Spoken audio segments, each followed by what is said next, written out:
So when we get started, I'll walk across. Well, you'll get it. All right, you ready? Ready. Okay.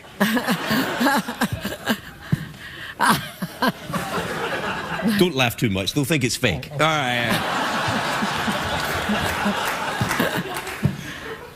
Please state your name and where you are from when I tap you on the shoulder. Where am I from? Yeah, where are you from? California. Los Angeles. Well, okay, so you're from Los Angeles, and what is your name? Betty. Betty. So, Betty, what brings you to the show? My kids came in from Oregon. Oregon? Yeah. So your kids smoke a little pot then, probably, do they? I hope not. I don't know.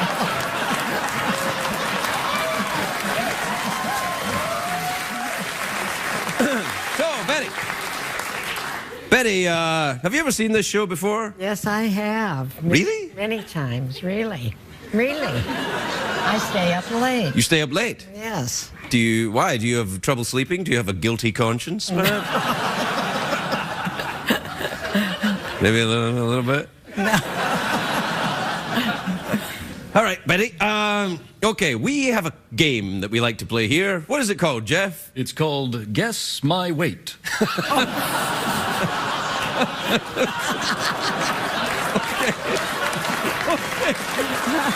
Wow.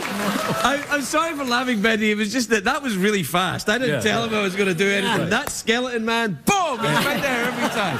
All right, so we like to play a game called Guess My Weight. Okay. Betty, you're allowed to touch me in one place. And only one. Okay. And Betty, from that one touch, if you get my weight within 10 pounds, you get to go and eat at a fancy restaurant with you and your kids in LA at the expense of CBS. If you get it wrong, then it still works for me. Oh. Now, Betty, you all right?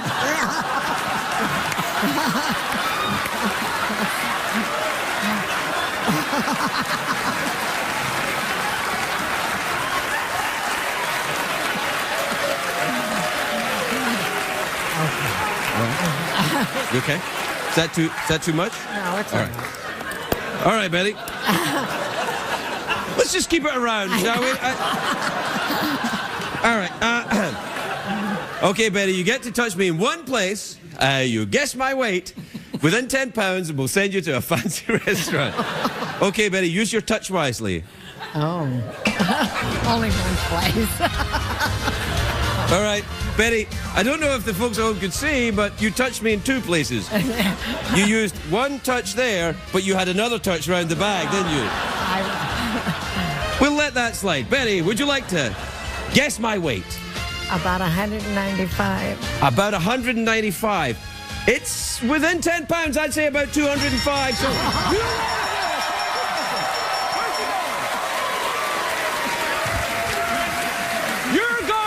You're going to Craig's restaurant, a fantastic swanky Hollywood restaurant with your three kids, two kids and your friend, and you can all eat and drink as much as you want, drink as much as you can, because CBS is paid. Betty, thanks for playing. We'll be right back on the show.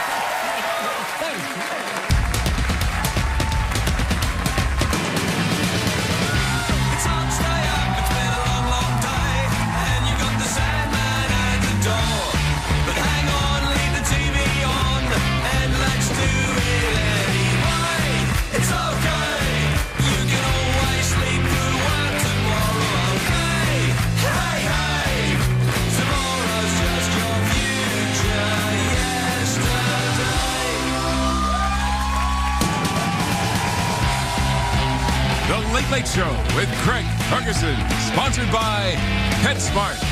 Happiness in store.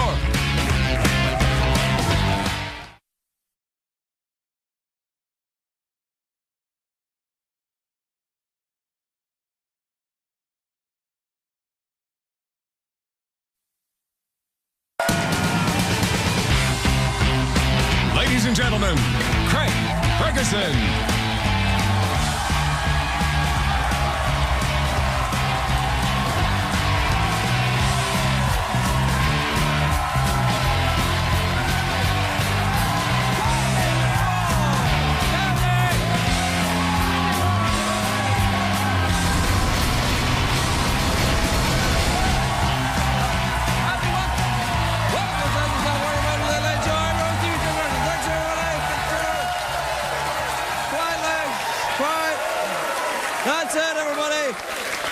Thank you, everyone. That was really very, very good indeed. Almost like a real audience. Weren't they good? That ended quick. Holy smokes. It did end fast. It was like they were, we're done.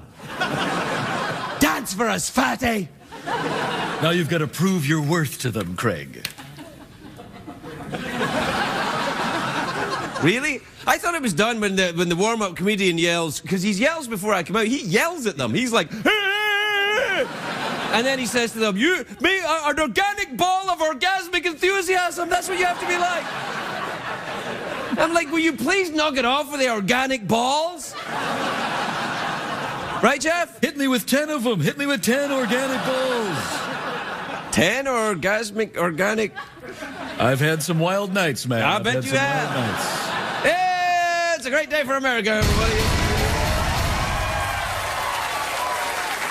It is.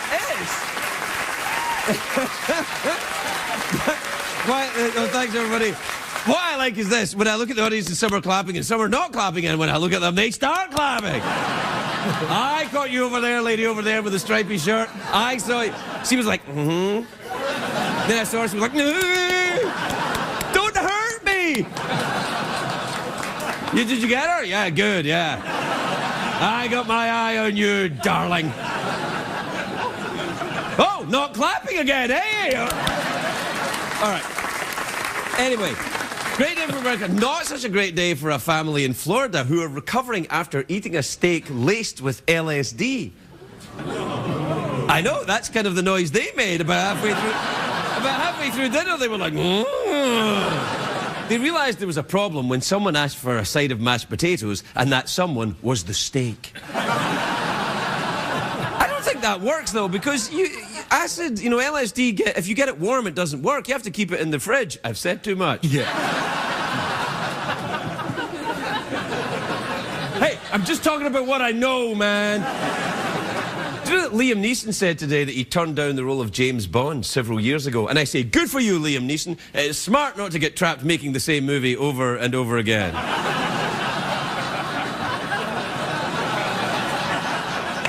I've been taken. Then I've been taken again. Then taken on a plane. Then taken snakes on a plane. Snakes on a plane? Sure, why not? Okay, it would never work. No. Or maybe it would. Do you know that Kim Jong-un was re-elected today in North Korea? He got 100% of the vote. Oh, that angry lesbian is just kicking ass over there, isn't he? Give a picture of, yeah, there he is. His slogan was, vote for me or you'll be eaten by rabid dogs. It's kind of awkward because that was going to be Hillary's slogan next year. Yeah. Craig, we don't know where you stand on this. Honey, I think it's a great slogan.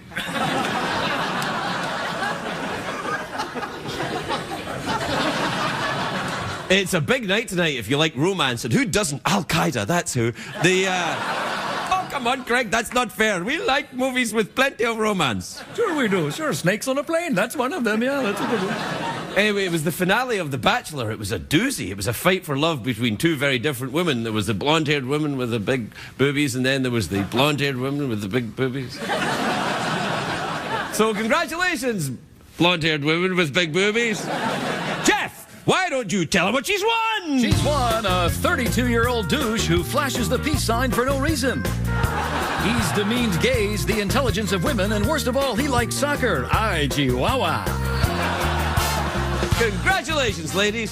I admit it, I don't watch The Bachelor. If I wanted to see a bunch of floozies suck up to a guy they don't really care for or are interested in, I'd go to the Playboy Mansion. Yeah. Wouldn't I, Jeff? That's right. Hugh Hefner going, what? Is that true? Is that true? Where are my organic balls of... Do you know tonight's finale of The Bachelor was 3 hours long? That's longer than the marriage that will result of the... Right. You know, in other reality shows you win money or a record contract or a job. The winners of The Bachelor get something more valuable. They get to be on the cover of Us Weekly twice. Once when they win and again when they break up. Yeah. So 2 weeks in a row then. When the bachelor proposes, he has to say, "Will you accept this rose?" It's kind of lame, I think. Yeah, it is. Yeah. The show's on in other countries, though. You know, they say it very differently. For instance, you know, in Australia, right? Let's play this. Okay, all right. In Australia, they don't say, "Will you accept this rose?" They say, "Crikey, Sheila, want to get hammered and shoot dingoes?" I like that. All right? Yeah, right, yeah, let's that's play good. that. Yeah, too. yeah. All right, yeah. So, The Bachelor, we're now playing. Right. I look forward to your angry emails, Australians. Yeah. And then the other ones after you see the show. Right, Australia, The Bachelor. So how do they propose in The Bachelor in France? Oh, in France, they say, take this baguette, leave this baguette, I don't care. All right. In Germany, they would say, "Would you like me to annex you?" That's good. Yeah. Oh, in Romania, they say, I want to suck your blood. Okay. All right, in Italy, they say, "What's coming to go to the altar?" That's good. Oh, India, they say, will you tikka my masala in marriage?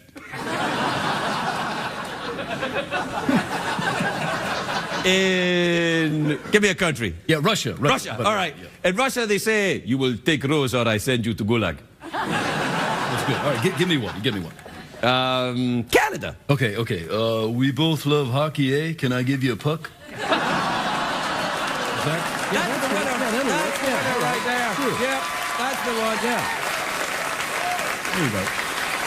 Now, I realize you may be watching this evening and say, "Wait, Craig, you haven't insulted my ethnic group." Stick around.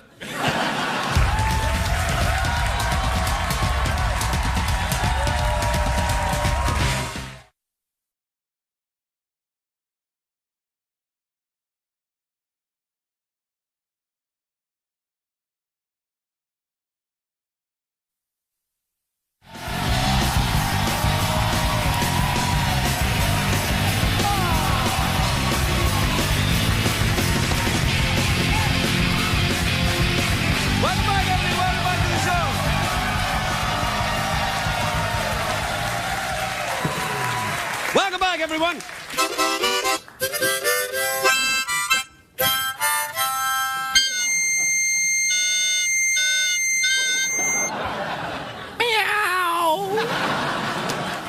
I have to tell you, I was pretty surprised that Betty got so close with my weight. I actually think I'm a little heavier than that, but I liked her. Yeah, she's a very sweet woman. Very sweet lady. She's very sweet, and I like that she guessed in the low end as well of the weight. Yeah, that was very generous of her. Where did you come up with the idea for the game show, Guess My Weight? That could be a winner. Yeah, it's been brewing in my mind for years, man. For years. Well, I think it could be a winner. I think the folks at home would love to play that. Wouldn't you folks at home? I guess we'll play another game. Yeah, sure, that's fine. Join us later on this week where we may be playing Guess My Weight again. Or if you don't like it, we don't have to. I don't know. There's no way of gauging what public opinion wants. I wish there was some way people could get in touch with us using, like, tweets or emails or phone in. Maybe. Oh, what the hell? Gosh, Hello? Hello, this is Miriam. How are you? Miriam. You. Uh-oh. Oh, bitch, I told you not to call me. I don't want any trouble. I was just calling to keep the peace, and I want to say I love the idea for Guess My Weight. Oh, you do like the idea of Guess My Weight? But I'd like to play another game called Guess Where My Hand Was an Hour Ago.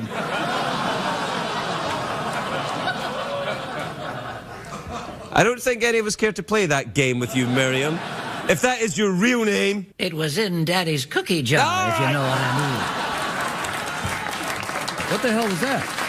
I know. What was that? I tell you, Miriam's getting crazier and crazier. Miriam is, I think, my elderly neighbor. Is that right? Yeah, Right. sure she is. What time is it, Jeffrey Pearson? It's tweet mail time. Time to take advice from a man who spent the break talking to a porterhouse steak. Yeah. It was a callback. It seems so long ago now, doesn't it? Yeah, a little bit. Yeah. Yeah, it's good. Good, though. Yeah, thanks, man. I'm working. Okay, tweets and emails jingle? Yeah. Oh, yeah. Okay, play one then. Sure. Tweeting, ephemeral. Fleeting.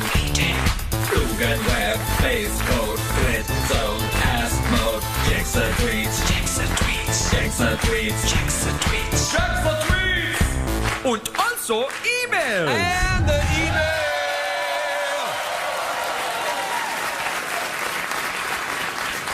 All right, this is from Jessica in Riverhead, New York. You ever been there? Riverhead, sure, yeah, good place. Where is Riverhead exactly in New York? Riverhead, it's at the top. It's at the top of the Top of the river. Top of the river. Sure, All right. Sure. Oh. Yeah. Oh, so what happened is the early settlers came and they saw this area at the head of the river and they thought, what are we going to call this place? And one of them said, I've got an idea. Yeah, what's that, Jedediah? It's like you're painting a picture. Yeah. It's like we're back in time. Yeah, this is all right. Let's do it again. All right. All right. We're the early pioneers. All right. We're pirate. Okay, good. Yeah, fine. That's fine. Here, I got a name for this place at the head of the river here. What will you be calling it, Cornelius? Wait, I thought I was Jebediah. If I was doing Cornelius, I'd do a different voice. Cornelius talks like this.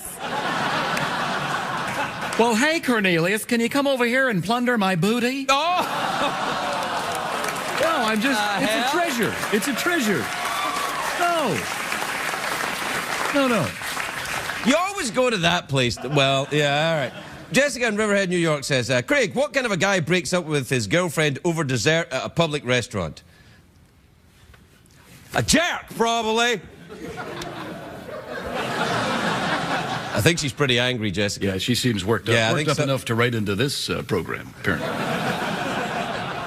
What exactly does that mean? That's pretty worked up, man. I mean, she took some time to send us an email. That's pretty worked up. Maybe she can't sleep. Maybe she's a bit like Betty. You know? Guilty conscience. Yeah, Betty's a bit grabby. Grabby hands Betty. Yeah, exactly. Betty, take one grab, take two grabs. That's right. But then guess the weight low, ensuring a happy response. All right. This is from Liz in Evanston, Illinois, who says, Dear Craig and Jeff, are you friends outside of work?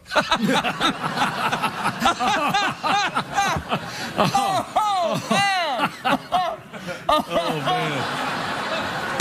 Yeah. Sure. What do you say?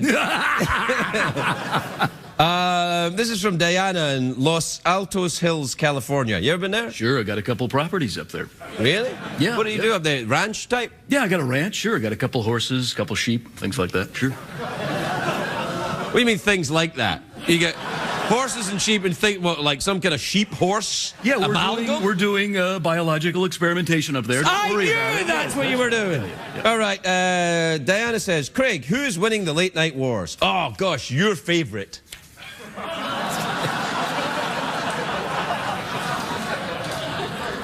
Do you know that late night thing? It was like, who's going to be the late night thing? This guy or that guy? I'm like, look, it'll probably be the middle-aged white guy.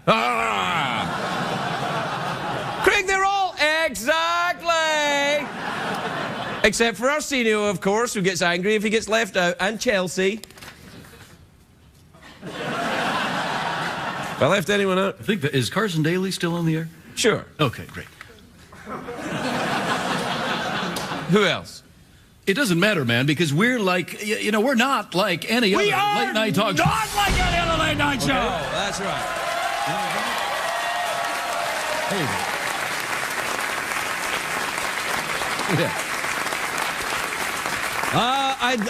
I could read these all night. Whoa, it's windy in here. Oh, no. We'll be right back, everybody. We'll be right back.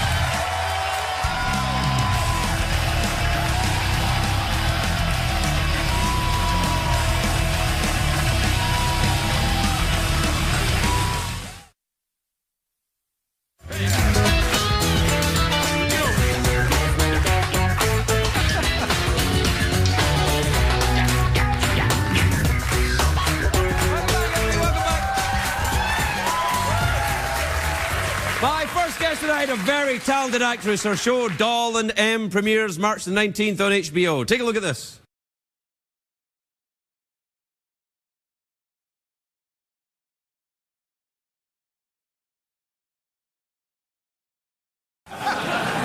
Emily Mortimer, everybody. Emily Mortimer.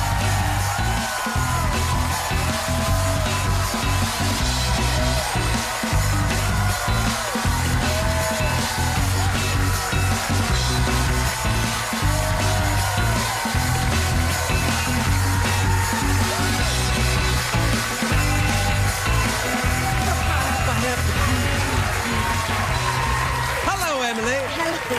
Oh, I'm so glad you're here. You look absolutely enchanting. Thank you so much. I mean, really lovely, wonderful. It's kind of like, it's kind of sophisticated, and then, oh, we're on Star Trek. I hope it's not blinding people. It's very, it draws the eye. I'm sorry, I'm very creepy this evening. Normally, I'm not. How are I you? wish you wouldn't tear up the cards. Why? It makes me feel like the funny stories I've practiced aren't going to be Have you practiced any? appropriate. Well, no, it's fine. Watch this, watch this. So, have you practiced any funny stories? Yes. Yes. Good. I can't do it like that, you see. I can't do it. all right. Look, I'll read you something off the cards. We got stuff No, here. no, Hold no, on, no, no. Oh, far away. Anything you want. All right, then. How much do you think I weigh? 205 pounds. Actually, I think it's a bit more than that. Well, gee, I don't thought know. it was very modest of you to add on 10 pounds to the weight that... Because you could have said anything. I could have, but then people can't see. And also, the camera adds, 10 pounds. And there's what, 1, 2, 3, 4, 5 cameras in here. That's 50 pounds. Do you ever, women worry about their weight a little bit? Oh my actresses and God, stuff? constantly. Really? Yes. Well, you look great. Do you do the Pilates? No, the Pilates. No, I do a sort of weird dancer-size class. Really? Not cardio bar, is it? No, I don't know. It's. I can't even remember what it's called. I don't do it very often, but it's cool because it's dancers from Broadway shows, and they come like the man from Wicked. He's in the chorus line of Wicked, and Right. he comes and he does sort of, and you follow along with him, and you feel for a second that you might be in Wicked, and then you hopefully lose weight. I don't know whether. I think it sounds very exciting. I'd like to do it. I would like to put my name down to be part of the Dancing with the Stars of Broadway. Okay, good. You can. Exercise class. Awesome. Awesome. It sounds a bit like jazzercise, a little bit. I think it is, but is that not cool? No, What- jazzercise is cool. It's come completely round again. It's now cool. It's like wax moustaches and, yeah, I wax moustaches. It's like that. Do you know, I wish I hadn't torn up the blue cards now. I know, Oh, that's what don't I'm worry. telling you. Tell me about your show, Doll and Them. M. Doll and Them. I love it. It's great. But tell them about it, though. Okay, so Darrin M is about what happens when you make your childhood best friend your personal assistant, and the answer is just a complete disaster. You mean hiring your friends never works out? Well, in our show it doesn't anyway. Well, no, it's never worked here either. That's why I always work with my deadliest enemies.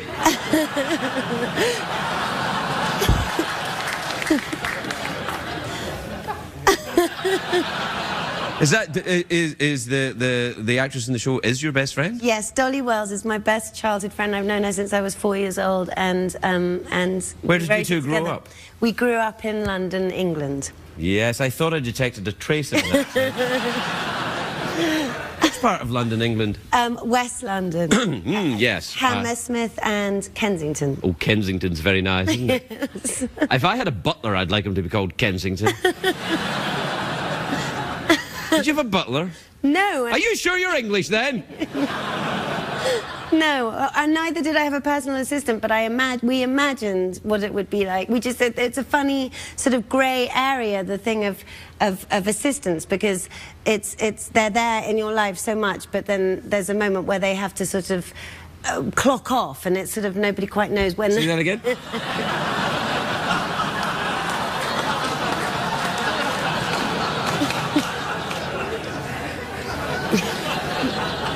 I don't know what's going on between you two, but it seems very sexy. That's not what it is. Did you ever, well, so you grew up together? Did you work together the whole time? You've known each other the whole time? No. You're both, Oh. Well, I'd invented a story there. It's obviously wrong. We didn't. We knew each other just as very, very close friends until about 10 years ago, and then that's when we decided that we should write something together. But it took us 10 years to do it. But really, at the beginning, it was just an excuse to hang out with each other a lot, because I moved to America and she was still living in England, and we were running up extortionate phone bills, and so we had to lie to our husbands about why, and so we pretended we were writing a film script. Ah, I see. And then you had to go ahead and write it. Well then, because your husbands claimed it on their tax forms, and therefore... But it took 10 years to actually go ahead and write it, because it was just getting really embarrassing, because people were asking us about it and we hadn't done anything.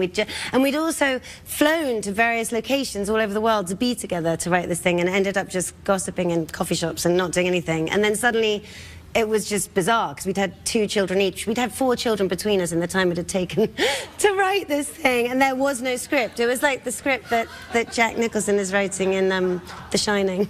Oh, yeah. Oh, so when you were together, did you ever go to a deserted old hotel and see, you know, blood and stuff? No, but we hung out everywhere, all over the world. When she would come to where I was filming, and I would go to where she's an actress in England, although now she's moved to Brooklyn, just around the corner from me. Did you move back east? Yes. I thought you lived here. I used to live here. And now you've moved back to the East Coast? Yes. How's that winter working out for you over there? It's horrendous. It's just confusingly Little tricky, isn't it? cold. I don't understand. It's really crazy. Yes. I mean, but it is global warming, isn't it? I mean, what is it? I don't know. I'm not a scientist, but it would seem to me there seems to be climate change afoot. I was brought up by my father. Used to, on holiday, the 2 conversations we weren't banned from having was talking about our mosquito bites and global warming, because he found them both such boring topics of conversation. So I've been trained not to talk about global warming, but I'm feeling sort of it's bubbling up inside of me, because I just see it everywhere, and it's very, very...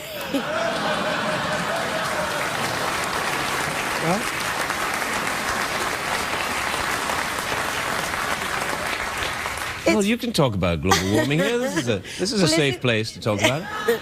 Is it boring for you? No, not at all. This is what I do when I'm giving people therapy. Well, thank you. You're helping me through a difficult moment. You know, the thing is... It's but what are we going to do about it? About global warming? Yes. Oh, I don't know. It's terrible. My sister in England has been flooded for a month of 4 inches of water every day coming into her house. Yeah, that sounds terrible. It's terrible. Yeah. You don't seem to really think it is. But I do think it is. I just don't know what to do. We should be building an ark or something. Somebody should be doing something.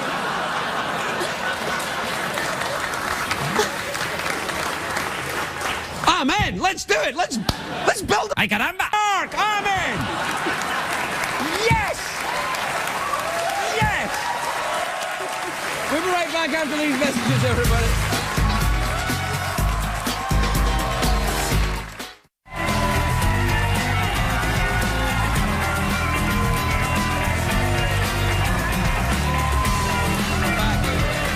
Welcome back, everybody.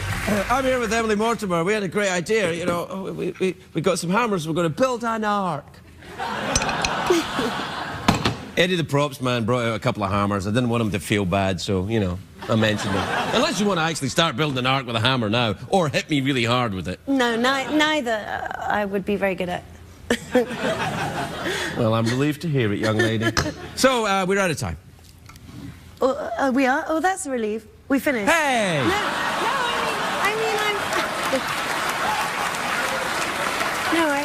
I could stay here all night. All right, well, there's only one thing left for you to do, and that's to hold me in one place and guess my weight. No, don't do that. Well, unless you want to, of course. I'd love to. No, would you? No. We could meditate, or we could have an awkward pause. I want to meditate. I want to show you a meditation trick. Okay. I needed matchsticks, but actually, you know what? I can do it with these 3 pens. Those pens there. Which pens? I need 3 of them. Three pens. Yes. These? Can we use these? Are they all right? It's not advertising Al Qaeda or something, is it? Okay, this is a very serious meditation technique. All right. Can we put some meditation music on? Yes, but as long as it's quite quiet. Okay. Okay, now you've got to, I'm doing it on you. You're going to do it. So you're going to put this between your knees. Reminds me of something. Hold it between your knees. Okay. And then you're going to touch these two lids onto that third one there in a Y shape. And you're going to close your eyes and you're going to start to hum. Do you mind doing that for me, Craig? Yes, I'll do that. Go on then. Keep your eyes closed. Keep going. Louder, louder. Now you know what an elephant feels like riding a motorbike. We're right back, everybody. We're right back.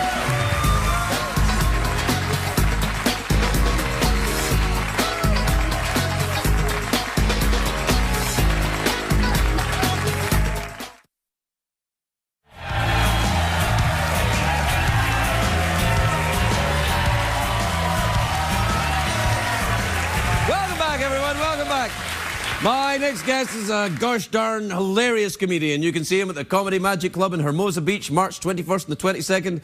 Please welcome Darrin Rose, everybody. Darrin Rose.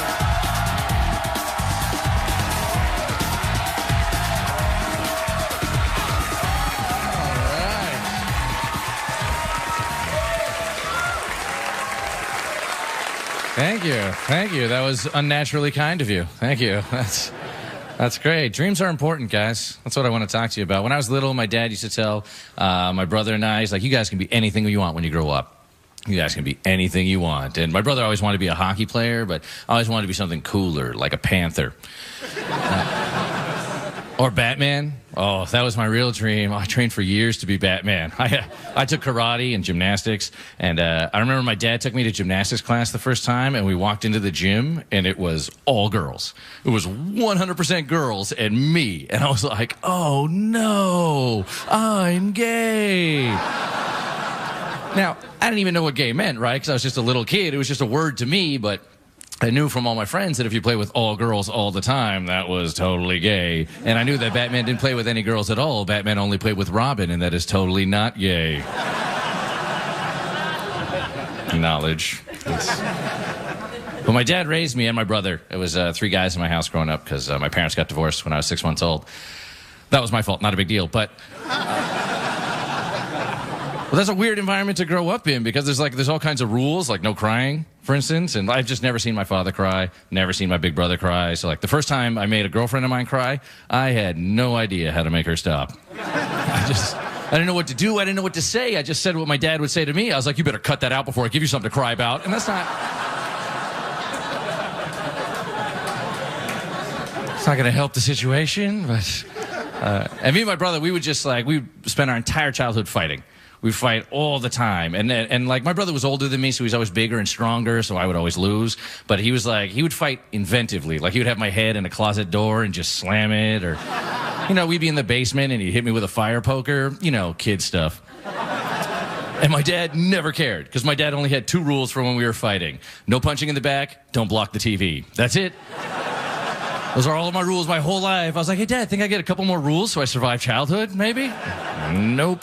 But the back thing actually was quite helpful to me, because my brother's favorite move was called the Falcon. She just punched me right between the shoulder blades, and I go, Aah!